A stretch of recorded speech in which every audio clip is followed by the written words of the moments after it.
Assalamu alaikum students, welcome again back to my channel Nursing Ventures. I hope you all are fine. तो बहुत सारे students मुझे message कर रहे हैं कि सर हमारे जो फॉर्म्स है उनमें करेक्शन आ रही है, ठीक है। मतलब कुछ ऐसे स्टूडेंट्स हैं जिन्होंने डीओ भी गलत दिया है, उनका किसी का नाम गलत है, ठीक है, या किसी ने जो डॉक्यूमेंट्स वो अपलोड ही नहीं किए हैं, ठीक है। तो ऐसे ही कुछ गलतियाँ की हैं इस मिस्टेक्स के स्टूडेंट्स ने, तो वो गलतियाँ कैसे आप ठीक हो जाएंगे इस वीडियो में मैं आपको अच्छे से बताऊँगा, ठीक है। और जितने भी स्टूडेंट्स वीडियो को देख रहे हैं, ठीक है, ज़रूर चैनल को सब्सक्राइब करके रखना, क्योंकि आपको आगे ज़रूरत आऊँगा मैं इंशाल्लाह। जब मतलब जो मेन होता है ना इस एग्ज़ामिनेशन, जब आप एग्ज़ाम दोगे उसके बाद आपकी काउंसलिंग होती है। काउंसलिंग में आपको सीट अलॉट किया जाता है। तो उस काउंसलिंग में मतलब मैक्सिमम 90-80% स्टूडेंट्स को प्रॉब्लम हो जाती है, तो वो मैं आपको होने नहीं दूंगा, ठीक है। तो इसीलिए मैं बोल रहा हूँ चैनल के साथ ज़रूर जुड़े रहना, ठीक। तो यहाँ पे देखो, आपका जो एप्लीकेशन फॉर्म है वो ऑलरेडी स्टार्ट हो चुके हो, और अभी भी मैं आपको बता रहा हूँ अगर किसी को कोई गलती है तो वो मेरे साथ शेयर कर लेना, मैं उसको बताऊंगा कि ये कैसे ठीक करना है, ठीक है। तो अगर किसी को कोई भी प्रॉब्लम है, ठीक है, कोई भी प्रॉब्लम हुई है एप्लीकेशन फॉर्म में, कोई गलती हुई है, तो मुझे मैसेज कर सकता है, ठीक है। मैं उसको बताऊंगा कैसे ठीक हो सकता है, ठीक। और जिसने अभी तक फॉर्म नहीं भरा होगा जेके वो P BSc nursing paramedical technology courses का, ठीक है, तो उनके लिए क्या करना है, उनको मुझे टेक्स्ट करना है, ठीक है। मैंने नंबर ऑलरेडी रखा है डिस्क्रिप्शन में, मैं वो डाल दूंगा, वहाँ पर टेक्स्ट करो मुझे अगर किसी को फॉर्म भरना होगा, ठीक है। और वहाँ पे कोई आपको एडिशन नहीं करनी पड़ेगी उसके बाद, ठीक है। इंशाल्लाह सारा कुछ ठीक हो जाएगा। देखो, जब आप एप्लीकेशन फॉर्म भरोगे ना, आपने देखा होगा कि जो आपके जो कोर्सेज है like BSc nursing technology paramedical, वो तीनों आपको टिक करना है, ठीक है। अगर आप चाहते हो कि हम बीएससी नर्सिंग करें, हमें वही टिक करना है, ठीक है। अगर आप वही खाली उसी में जाना चाहते हो तो you can go for that, but एक कंडीशन आती है फिर ड्यूरिंग काउंसलिंग, अगर वहाँ पे गवर्नमेंट सीट नहीं बची किसमें, नर्सिंग में, बट वहाँ पे बची मतलब गवर्नमेंट सीट होगी किसमें, पैरामेडिकल में, तो आप तो वो फिर करना ही है ना। अगर वहाँ से पैरामेडिकल में गवर्नमेंट है और प्राइवेट में बीएससी नर्सिंग, आप तो पैरामेडिकल में जाओगे क्योंकि गवर्नमेंट सीट अभी वैकेंट है उसमें, ठीक है। तो इसीलिए मैं बोल रहा हूँ आप तीनों को ठीक कर लेना, ठीक। अब यहाँ पे देखो, पहले मैं आपको बताऊंगा जो आपका लास्ट डेट है वो 2 अप्रैल तक है, ठीक है। अगर किसी ने अभी तक फॉर्म नहीं भरा है तो वो मुझसे कांटेक्ट कर सकता है, ठीक है। 1000 इसका फ़ी है, आपको यहाँ पे आपको ऑनलाइन पे करना है, ठीक है। और आपको 1100 देना है, ठीक है, क्योंकि 100 चार्जेस लेते हैं। बाकी जो है ना, बाकी जो जहाँ पे भी आपने फॉर्म भरा होगा वहाँ पे 300 लेते हैं, 250 150, ठीक है। हम बस 100 लेते हैं, क्योंकि उसको चल मैं खुद नहीं भरता हूँ, मेरा एक है तो उसी को मैं बोलता हूँ वो खुद भर लेता है, ठीक है। तो अगर किसी को भरना होगा तो आप मैसेज कर सकते हो, ठीक है। वो इधर ये मेरे पास है, आप ये नहीं समझना कि खुद नहीं भर रहा है, तो मैंने उसको सारा कुछ बोल के रखा है, ठीक। तो आप यहाँ पे देखो क्या करना है। यहाँ पे आपका हमने बहुत सारे स्टूडेंट्स का भरा, तकरीबन 100+ का भरा है, तो आप अगर किसी को भरना होगा तो आप मैसेज कर सकते हैं, ठीक। अब यहाँ पे देखो, अगर किसी भी स्टूडेंट को करेक्शन है तो आप टेंशन लेने की ज़रूरत नहीं है आपको, ठीक है।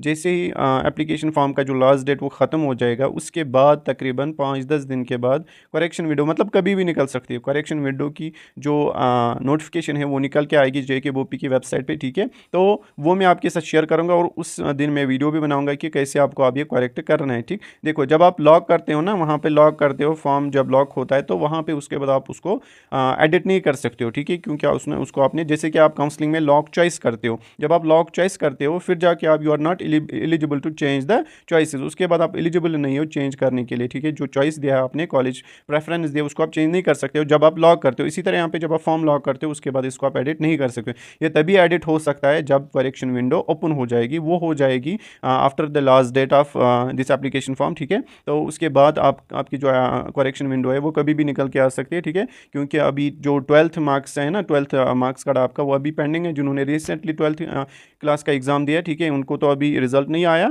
ठीक है, तो उनको भी वो अपलोड कर रहे हैं मार्क्स कार्ड। तो उस दिन जब करेक्शन विंडो निकल के आएगी, ठीक है, वो मैं आपके साथ डिस्कस करूँगा। उसमें सारा कुछ, जितने भी गलतियाँ, चाहे नाम हो, चाहे कोई भी गलती की होगी आपने, वहाँ पे वो करेक्ट हो सकती है, तो टेंशन लेने की ज़रूरत नहीं है। बहुत सारे स्टूडेंट मैसेज कर रहे थे, इसीलिए मैंने ये वीडियो बनाया, ठीक है। आप टेंशन नहीं लो, आपकी जो मिस्टेक्स है वो ठीक किया जाएगा, ठीक है, आफ्टर रिलीजिंग दिस नोटिफिकेशन। कौन सी नोटिफिकेशन, करेक्शन विंडो की नोटिफिकेशन, ठीक है। अब यहाँ पे देखो, जो आपका एग्ज़ाम है वो 27 अप्रैल को ही हो जाएगा, 90% चांसेस है, ठीक है।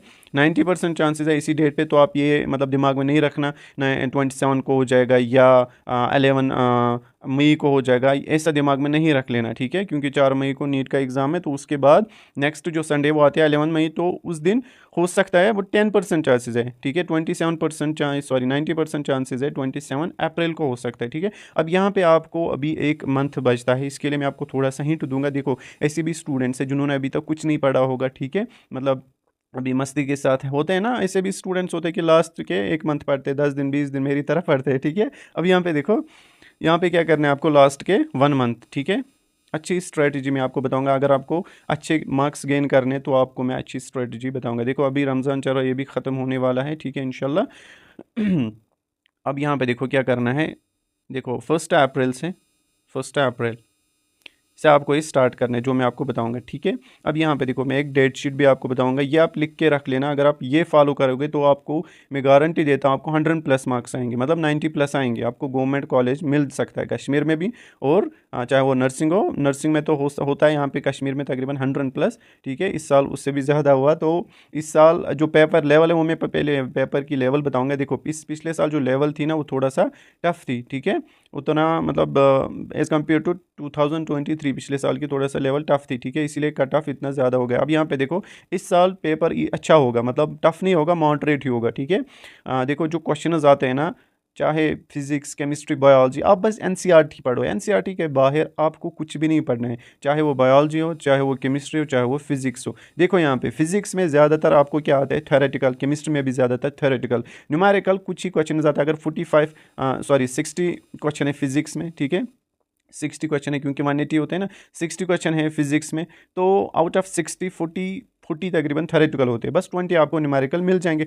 अगर आप फिज़िक्स की टेक्स्ट पढ़ोगे अच्छे से इन 1 मंथ में, और आपको सारे चैप्टर्स में नहीं बोल रहा हूँ कवर करो, जितना आपसे हो सके ना उतना ही करो। अगर तकरीबन फिज़िक्स में, अगर मैं मिसाल दे रहा हूँ, अगर फिज़िक्स में 25 चैप्टर है, ठीक है, 11th 12th में मिसाल बोल रहा हूँ, ठीक है, तो आपको क्या करना है, आपको 25 में से अगर आप 15 करोगे ना वो काफ़ी।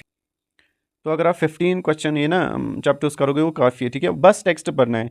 और जो प्रीवियस ईयर फिजिक्स को क्या करना है, प्रीवियस PYQs करना है, प्रीवियस ईयर क्वेश्चन जो पूछे गए हैं ना, चाहे नीट में, चाहे JK BOP BSc नर्सिंग में, वो कर लो सालो, बस उतना काफ़ी है। और NCERT पढ़ो, ठीक है। और वहाँ पर जब आप NCERT पढ़ोगे ना, वहाँ से आपको थ्योरेटिकल कंसेप्ट क्लियर हो जाएगा, क्योंकि जो थ्योरीज जो थ्योरेटिकल क्वेश्चन वो डालते हैं ना, वो सीधा डायरेक्ट NCERT की लाइन से उठाते हैं और वहाँ पर चिपकाते हैं पेपर पर, ठीक है। तो इसीलिए मैं बोल रहा हूँ आपको, आप बस टेक्स्ट पढ़ो और PYQ क्यों करना है आपको, ताकि जो 20 न्यूमेरिकल है वो भी आपको आ जाए, ठीक है। उसके बाद केमिस्ट्री में भी ये सेम यही फॉलो करना है। अब जो बायोलॉजी है, बायोलॉजी में आपको खाली NCERT पढ़नी है, और जो PYQs है वो भी मतलब तीनों में यही सेम ट्रेंड आपको फॉलो करना है। मैं गारंटी देता हूँ आपको ईजिली। और बायोलॉजी में आपको एक भी चैप्टर स्किप नहीं करना है। अगर उसमें 60 क्वेश्चन है, सॉरी 60 मार्क्स है, तो आउट ऑफ 60 आपको 60 लाने हैं, फिर जाके आपको गवर्नमेंट कॉलेज मिल सकता है, ठीक है, याद रख लेना। NCERT को आपको एक चैप्टर भी नहीं छोड़ना है, क्योंकि स्कोरिंग सब्जेक्ट है, आया समझ, तो ये अच्छे से हो जाएगा आपको, ठीक है। ये आया समझ आपको। अगर आपको कुछ और पूछना होगा आप बता सकते हैं कमेंट सेक्शन में, ठीक है। और बाकी जो यहाँ पे मैं एक बात बताऊंगा, यहाँ पे बहुत सारे स्टूडेंट बोल रहे हैं कि सर गवर्नमेंट में क्या फ़ी होता है, प्राइवेट में क्या फ़ी होता है। अभी आप पढ़ लो, ठीक है, अच्छे से आप दिमाग में रखो हमें गवर्नमेंट कॉलेज में जाना है, ठीक है। फिर मैं डिस्कस करूँगा, अलग से वीडियो है, अगर किसी को जानना है तो मेरे चैनल पर सर्च करो ना, आपको कोई भी वीडियो निकल जाएगा। आपको कोई भी डाउट होगा ना, चैनल पर मेरी सर्च करो, उसके बाद लास्ट में लिखो नर्सिंग वेंचर्स, वहाँ पर आपको सारा कुछ कंटेंट मिल जाएगा, ठीक है। मिलते हैं नेक्स्ट वीडियो में, तब तक के लिए अल्लाह हाफिज़।